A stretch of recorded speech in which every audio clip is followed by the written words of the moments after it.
are St. Gregory the Great Youth Group from Hamilton Square, New Jersey, connecting faith and life, and you're watching Realfaith TV.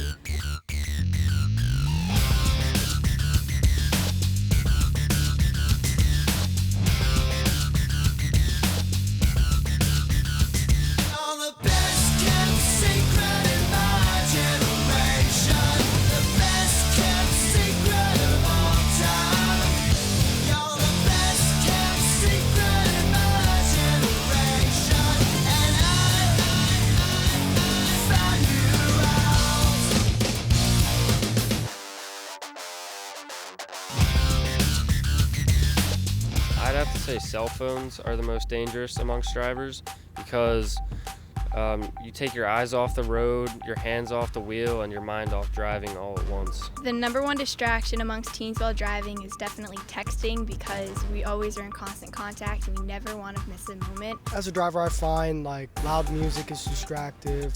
Certain times you have individuals that are driving that are very distractive. They kind of alter your mood, make you feel different about how you're driving, and you kind of focus on what they're doing instead of what you should be doing.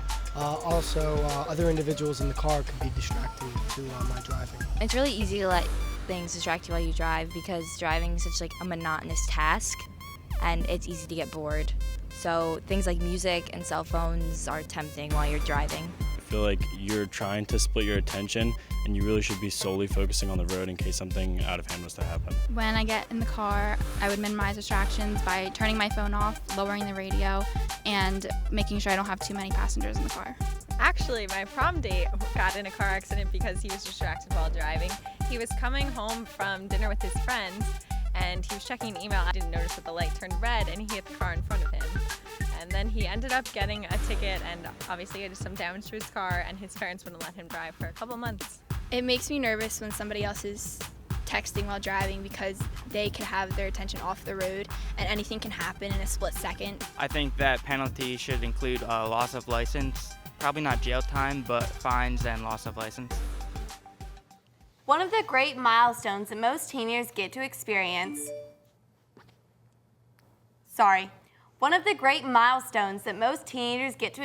is getting their... I knew it. Knew what? Never mind. One of the great milestones that most teenagers get to experience is getting their driver's license. This comes with a huge responsibility to be safe and free from any... Is that you or me? All you, Tom. 1 second. Come on, guys. What are you guys doing? Come on, give me your phone. Sorry. You're right. We don't need any distractions for this show. That's because it's about distracted driving. Hi, everyone. I'm Carolee. And I'm Thomas. And this is Realfaith TV. We'd like to thank the youth group from St. Gregory the Great, Hamilton Square, New Jersey, for helping us open the show today. And for sharing some of the more dangerous distractions that teenagers and drivers of all ages face on the road each day. We'll talk with another member of their youth group later as part of our wild card segments. But first, let's meet our spotlight guest and Realfaith TV cast member, Allie. She'll talk with us about some of the different distractions that prevent drivers from focusing their attention where it should be, on the road. Let's hear her now. There are so many things that distract you while you're driving that you don't even think about, like, because they're not illegal things, so like you don't think that they're bad, but like they can be just as dangerous as texting, like reach for my chapstick or, you know, like to change the song like on the radio, you know, like so many things, like putting on makeup. I see people doing that all the time, or like changing the song like on their phone. Like it's all really dangerous stuff that takes you away from what you should be focused on. I saw this study one time where like they like tested it, like how well you drive while you're texting versus like while you're intoxicated at certain levels. And like texting is just as dangerous. So I think that the like penalties should be equal or even worse for texting since it's like easier to fall into. I think that you can't fully pay attention to the road while you're doing those things. I think that like it's easier to feel like you can with a phone call because it's like you feel like you're talking to someone next to you. It doesn't feel as scary or dangerous, so like it makes you like comfortable with it, which is worse because then you do it more often without even realizing it. But just by like talking to someone else or like putting attention on talking to someone or what you're going to say takes you away from what you should be doing, which is driving and paying attention to, you know, how much space you have in front of you, behind you, next to you. What would you do if like the car in front of you stopped, or like if a car like behind you like swerved off? Those are the things that you should be focusing on. I think that there's so many temptations for us now with all the mobile devices. You know, like I always have my iPod hooked up to my car. Like that's constantly there. Like if I don't like the song playing, then it's tempting to like just switch it. Like, but then I have to take my hand off the wheel. You know, look at the screen, see what song's coming up next. The phone is just always there, always ringing, buzzing. Something's always going on. You know, there's a Twitter going crazy, viral that you have to check out. Someone's calling you to ask what you're doing. You know, there's just always something. There's always something. I can definitely relate to what Allie was saying, that I'm guilty of changing the radio, and I really don't even look at it as a distraction because, you know, it's not illegal, and that I think a lot of people do it, but it does take my hand off the wheel and distract me from what I'm supposed to be doing. It seems so subtle, just those little things. Well, let's see what our studio guests have to say about the topic. Okay, they are Liz, Monique, Ella, Michael, and Mike. Do you think there are more distractions for drivers today? I definitely think there are more distractions for drivers today because everyone wants to be in contact with everyone all the time. So like if you're going to an event or going to a party, like you want to let those people know that when you're leaving. So I think that most people do it while they're driving instead of before they leave. I know I just turned 18 like a week ago, and I've only been driving by myself for like I think 2 or 3 months now. But like I'm on that phone binge where it's like when it's brand new, you want to use it all the time. So you're literally glued to it. And it's like, well, even driving, it's like my dad was like, I texted you, how come you answered? I'm like, because I was at a traffic light. And it's like, because I see it blow up that it says daddy right on the screen. I'm like, well, he's saying something. I have to know what it is. I have to, you know, answer him. So that modern technology is such a distraction, but then just the other stuff too. Like whether it's, you know, you have a lead foot and you don't notice that you're going 90 on the highway, or, you know, you're putting on some lip gloss while you're at a traffic light and you don't know it turns green. And it's just those little things that's like, it doesn't even involve technology, but it just completely takes your mind off what you're supposed to be doing. Little things over time while you're driving, maybe you're taking a sip of your drink, or maybe you're talking to a friend in the car. It just slips your mind, like you just get a little off topic from the road and then suddenly you could be somewhere else or you're just not paying attention. That happened to me this morning though. And I didn't think like blind spots were a real thing. I thought I could see everywhere on a car. I know I learned about them, but I didn't think they were real. So I'm trying to go into left lane because I was running a little late and wanted to go a little faster. And I didn't really notice that there was like a car right by my taillight. So I heard just this beep, so I just sped up and like went in front of him. I'm like, and I gave a little like beep, sorry. And it's scary for that second, but it all turned out okay. I mean, and you know, it's also good when you're another driver on the road to be vigilant, you know, because if he didn't see you, who knows? Yeah, right. Yeah. Everyone tells you to put down your phone, but it's a lot easier said than done. Oh yeah, definitely. And you've all heard of DWI, right? Yeah. Driving while intoxicated. We all know this is wrong and dangerous. However, have you heard of driving while intoxicated? This refers to people using their phones while they drive. Unfortunately, it's something many of us are guilty of doing. Our culture is obsessed with phones and multitasking. Like, let me Google answers to random questions while I talk to my best friend. Or let me update my calendar while making breakfast in the morning. Let me check my Instagram and Twitter every 5 seconds during class. This intense distraction isn't good for us, and it's especially dangerous when we are behind the wheel. Let's go back to our spotlight guest, Allie, who will share with us a time when she was involved in an accident with a distracted driver.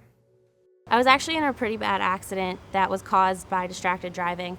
My brother was driving, I was in the passenger seat, and we were just entering the highway. So the car behind us didn't realize that 2 cars ahead of us, a car died in the middle of the travel lane. The car behind that one swerved over to the side, they noticed. And then my brother did a quick stop, he didn't hit the car, like he noticed. But the car behind us had no idea, like he was not paying attention. So he was still accelerating to get onto the travel, like in the travel lane that we were. So he just slammed into us, didn't even ever hit the brake until after impact. I ended up after being pushed forward from the hard braking, I ended up slamming backwards on impact because the seat reclined. So I ended up with a really bad concussion and some lower back and neck injuries that I'm gonna have to deal with for the rest of my life because of distracted driving. He could have just been focused on the road and noticed that, car stop, you're supposed to leave that much space that you'd be able to. My brother did, thank God, he saved my life by being a paying attention driver. He was really good. He noticed everything that was happening, reacted properly and in time. He did everything right, but the car behind us, didn't. So it caused us injury, it caused him an injury. Do you know of any incidents that were caused by distracted driving? About like 4 years ago, there was an accident by the intersection by my house, and this girl was texting and driving, and her light turned red, and this other guy's light turned green. So he was going because, he had the right of way to go. His light was green, and she T-boned him, and they both spun out and like drove into a telephone pole. Yeah, I know one time, right out front of my house, there was a guy, he was driving down the road. He was texting while driving, and he didn't realize he actually went onto the other side of the road, hit a light pole, and, that was a brutal accident. And I remember seeing that thinking, man, he probably looked down for just a second, and, before he knows it, he owes, thousands of dollars in damage. That's really all it takes, though, is like 1 second. Because I remember changing the music on Pandora because I didn't want to listen to the song. And then all of a sudden, maybe 5 seconds goes by, and I realize I'm in the other lane, and there's like a car maybe like 100 feet away that I'm like, oh my gosh, get over quick. But it's just, it's like you don't notice anything. Like when you go down, you're like, okay, fine, it's gonna be okay. I'm just looking real quick, it'll be fine. And then all of a sudden you're like in the other lane. It's like, when did this happen? I thought it was a straight road. I had the control, but you really don't have control when you're giving to something else. Mm-hmm. And the worst part is you're not just putting yourself at risk too, but you're putting everybody else on the road. I mean, I know on my way here, I was driving and I was looking in my rearview mirror, and the guy behind me, I could see that he was texting and driving. I was like, oh my goodness, I'm gonna get hit by this car, because we came to a red light and I had stopped and I left enough room because I was like, if I get hit, I don't want to have to hit the car in front of me. And the guy looked up from his phone just in time, and he swerved into the other lane next to me so he wouldn't hit me. And it's just that 1 second, if he hadn't looked up, who knows what would have happened. I mean, not only is texting a distraction, but also sleeping, because my cousin, he was coming home from work, and he started dozing off, and in the end, he lost his life, which is a big thing to look at because you never know what's gonna happen. And it's important before you get in the car, like you said, because to make sure that you're not tired, because he could have hurt somebody else too while he was driving, and that's worst case scenario. He ended up dying, and that's something really big to take in consideration and to learn from that. So, you have to be responsible for yourself, but also for the other drivers on the road. It's not just the phone though, too, and even talking on the phone, like she said in the video that it's more comfortable because you're talking to the person next to you, but that's dangerous because when my boyfriend and I were at the beach for after prom, we were trying to find parking. Finally, I found a parking lot. And I'm like, well, why don't we just, try going there? And he's like, I'm not paying $20. But by this point, I was already, to find my spot, I was pulled into a lot. And he's like, no, I'm not parking here. We got to find somewhere else. We'll find somewhere on the street. And he was starting to get a little, pushy with that. And then I was starting to get mad at him, and I started yelling at him. And I'm trying to do a U-turn to pull out of the garage. And I hit one of those, it was flimsy, beechwood fences. They look like a chicken fence or whatever. And I'm like, it'll be fine. Let me just keep going. So then I pulled out and, eventually found a spot. Well, the statistics of texting and driving are grim to say the least. In 2011, 23% of accidents involve cell phone use. And 13% of drivers ages 18 to 20 who were in accidents admitted to talking or texting at the time of the accident. You might think you are the exception. You may think you can text and drive with no problem. The statistics show that teens who text and drive spend 10% of their driving time outside of their lane. This has led to accidents causing serious injuries and even fatalities. All because of one driver texting and driving.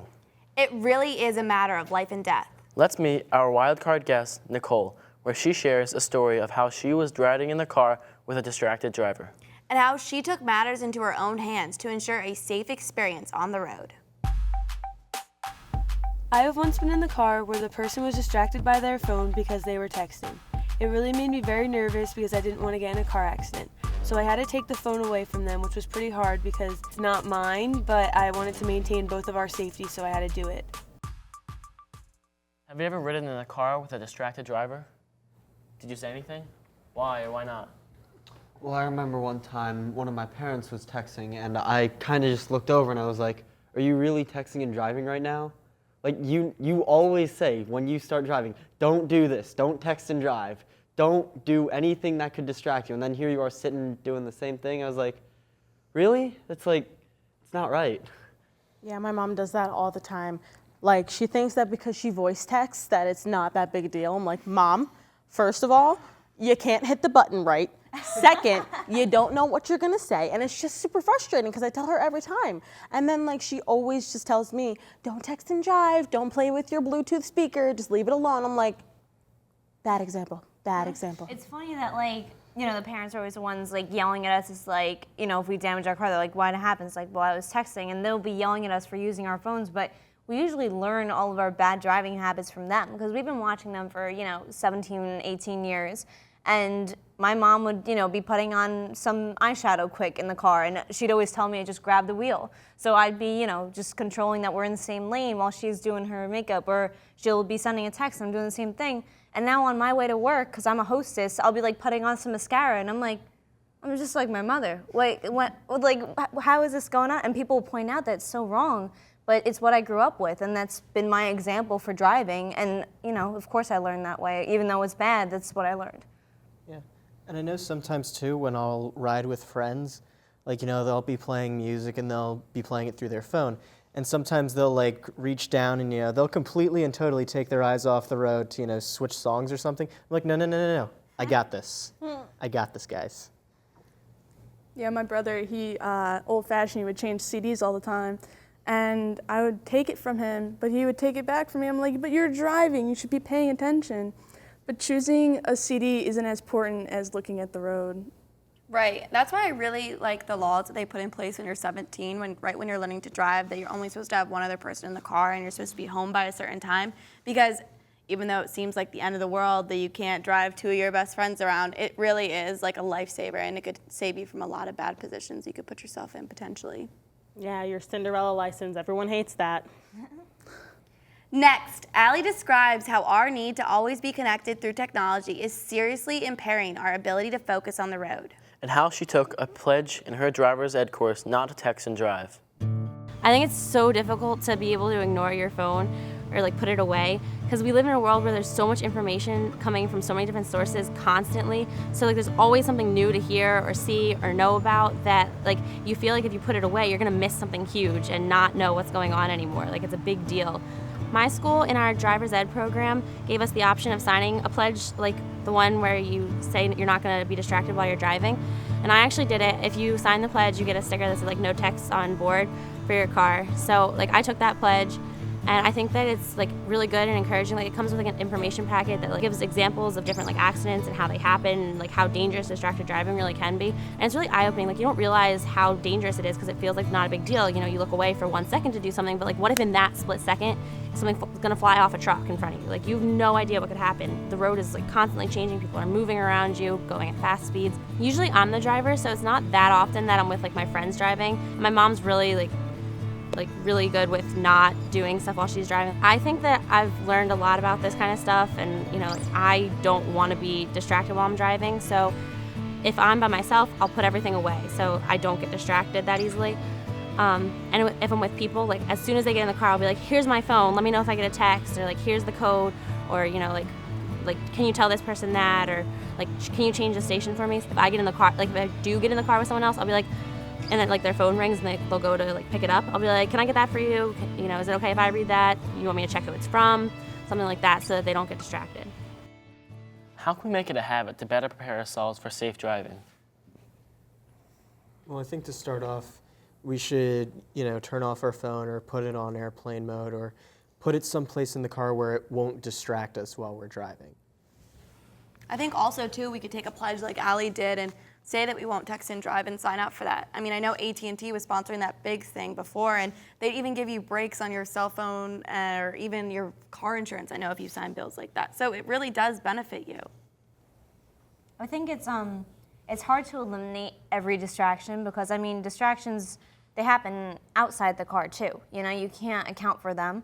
So I think the best thing to do is just be aware of everything around you. And when, like, I remember driving home from work late at night and I could feel myself starting to fall asleep. So I blasted my music, I put my windows down, get some fresh air, just like do anything you can to keep yourself as awake and aware as possible, because you're operating a heavy machinery that can take your life or someone else's, and you really have to be so wary of that when you're driving it to make sure that everyone's safe on the road, not just yourself.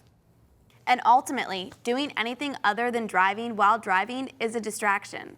Believe it or not, the Bible has something to say about all of this. Granted, you won't find a mention of texting, but you will find scriptures about distraction. In St. Paul's first letter to the Corinthians, chapter 7, he writes, I say this for your own benefit, not to lay any restraint upon you, but to promote good order and to secure your undivided devotion to the Lord. Undivided devotion to the Lord means that we are focused on the thing He is calling us to do in each moment. When we are driving, God desires us to drive well. When we are studying, God desires us to study well. When we are catching up with a friend, God desires that time to be spent well. We please God by living out His will in each moment. When we apply this to driving, this means focusing on the road in front of us. And being aware of other drivers, cyclists, and pedestrians around us as we make our journey. Finally, our spotlight guest, Allie, talks to us about how her faith helps keep her hands on the wheel and off her phone. Let's hear her now. I think if God was distracted from the world He created, we would literally not last a second. I think that people's lives are so fragile and they really need a lot of attention and care. And when you put us all on a high-speed road moving in different directions, it just becomes more dangerous. I think that while you're driving, you definitely owe that same dignity and respect to what you're doing. You should be driving. When you're just with your friends and you're on your phone, you're just annoying your friends, which isn't good, but you're not risking anyone's life immediately. But if you're driving and you're not giving that respect to the road and to what you're doing, then there are way bigger consequences that you could face.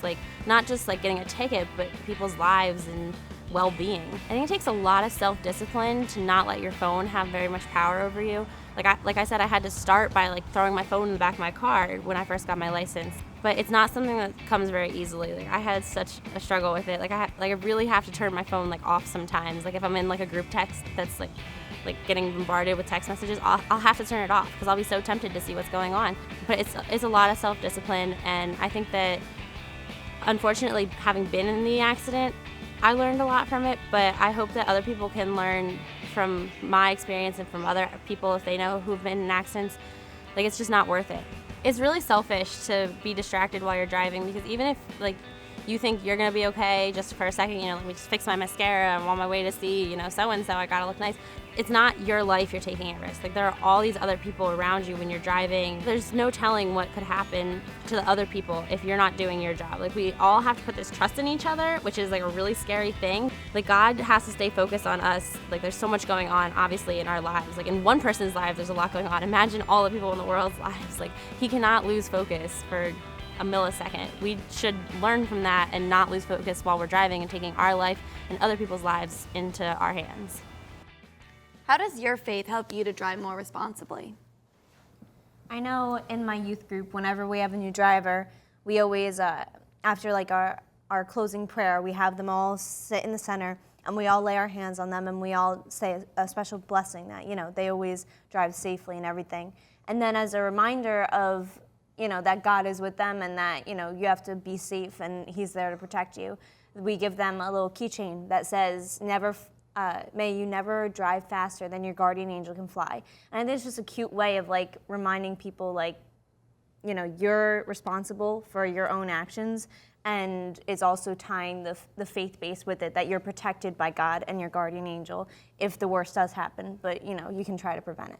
In the Bible, we're told to care for others and to put others before us, and by getting ourselves distracted and by not paying full attention on the road, we're endangering everyone, the passengers in your car, the passengers and the people next to you, the drivers on the road. We're putting everyone else in danger by distracting ourselves and allowing us to fall to that kind of temptation. Well, also our faith calls us to love and to care for others. And if we text while driving or we're distracted while driving, we're saying, we don't really care about the other drivers, or we don't care about who might be in our car, who might be walking by on the sidewalk. And it's important to keep that in mind, when we're driving, that other people's lives are at risk when we stop to take a second to text. I think that before you start your journey, if you say a little prayer and ask God to protect you on the road, I know when I get lost, I tend to pray to God and ask Him to give me some sense of direction to get home or to the place I need to go. Well, the Catechism of the Catholic Church speaks about the common good, which means everyone should be concerned to create and support institutions to improve the conditions of human life. being a safe driver is working towards the common good. It helps support the safety and well-being of others. The Catechism says it is very serious to endanger the lives of others. Those incur grave guilt who, by drunkenness or a love of speed, endanger their own and others' safety on the road, at sea, or in air. I think we can add texting and driving to the list as well. Be the kind of driver who sets a different standard. One based on responsibility, respect for human life, and obedience to the law. So what are you doing to keep yourself from being distracted when driving? We'd love to hear from you. Contact us at realfaithtv.com. Or share your thoughts with us on Twitter. And we'll leave you today with these tips for safer driving. Always designate someone other than the driver to respond to texts or giving updates to the people you are meeting up with. If you are driving alone, put your phone where it won't distract you. Set up GPS directions before you turn the car on. Review them and become familiar with them. Use Bluetooth if you must take a call on the road. Sign a text-free driving pledge like the one from itcanwait.com. Thanks for watching. We'll see you next time on Realfaith TV. God bless.